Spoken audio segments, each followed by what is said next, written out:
I was the provincial of the order at the time, and so Father Shine was looking for some sisters to take on the college. So the two of us, I worked with Father Shine to get the college going. I think my earliest memory was when I started in Year 8, so I was a big Year 7 kid in Marymount Primary, and then I came on in Year 8 actually in the Doyle Centre, and just looking around at all the new faces thinking, oh my gosh, it's really daunting, and how big is this school? And yeah, I remember my interview with Mr. Peacock when I wasn't even here in Year 7, but I definitely remember being in this hall and playing handball on the courts just down here as well. And then my mum making me wear the big wide-brimmed hat because she convinced me that everyone would be wearing the big wide-brimmed hat on their first day.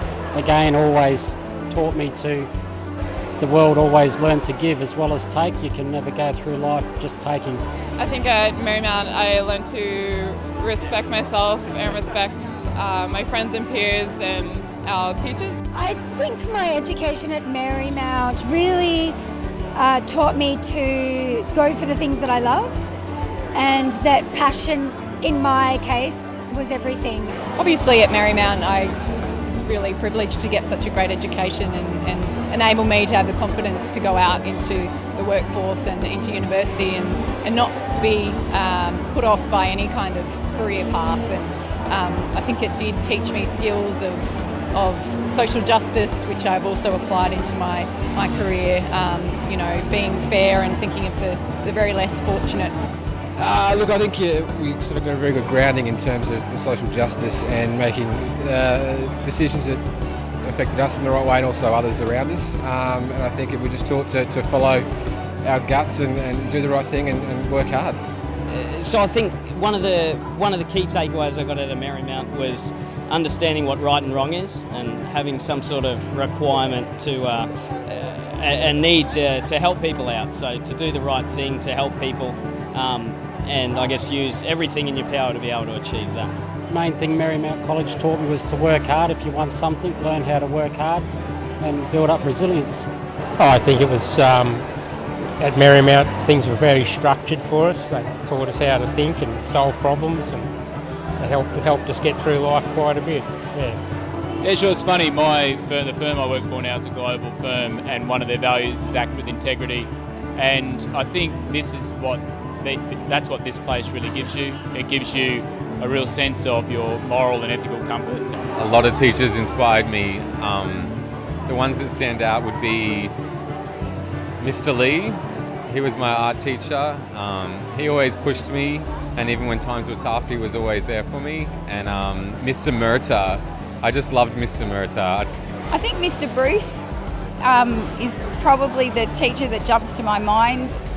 He taught us to challenge ourselves and think outside the square and question what we were doing and why we were doing it. He would definitely be one of the most influential teachers. And I fondly recall Mr. Davidson, my maths teacher. I think he was just brilliant. I loved always the English side of things. I loved Miss Darcy. She was always inspirational for me.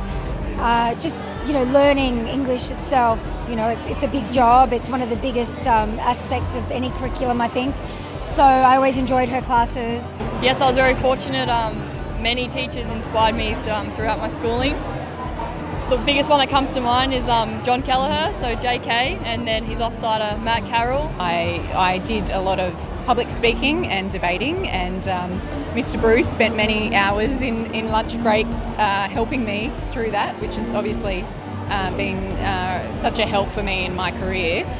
Oh, look, there was plenty. I certainly think Jo Nan was always a familiar face and a very kind and generous with her time to a lot of students. I guess a couple of notable moments was always Chris Murphy's chemistry class was always good. Cole Davidson in the maths classes. Mr. Dorman, he inspired me. Mr. Cassidy in physics and maths.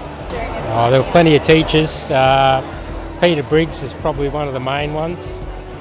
Jeff Dorman, Peter Raywood, all those guys. Yeah, Norm Armitage. I remember Sister Rita. You making sure our hair was the right length and that the boys' socks were pulled up. Yeah, definitely. I've seen Miss Milligan here tonight, who was my English teacher. She was a magnificent English teacher and really inspired a whole class or whole grades of people. Heaps. Mrs. Baggett, Mrs. Seggy, Miss Altoff and Miss Howell. Pretty much all of the arts sort of centric teachers. And I was someone who didn't have the opportunity to do any arts subjects before I came to Marymount. It wasn't really a world that I was exposed to. And getting to come to Marymount and do those subjects, not only like getting the physical act of doing them was great, but having teachers that were really genuinely passionate about the subjects was amazing.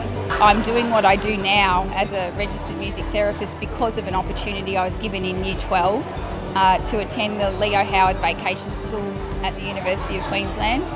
Yeah, I mean, when I left school, I probably got a little lost for a while, but I definitely found God again, and God is everything to me and the biggest part of my life now. So, yeah, I owe it all to Him.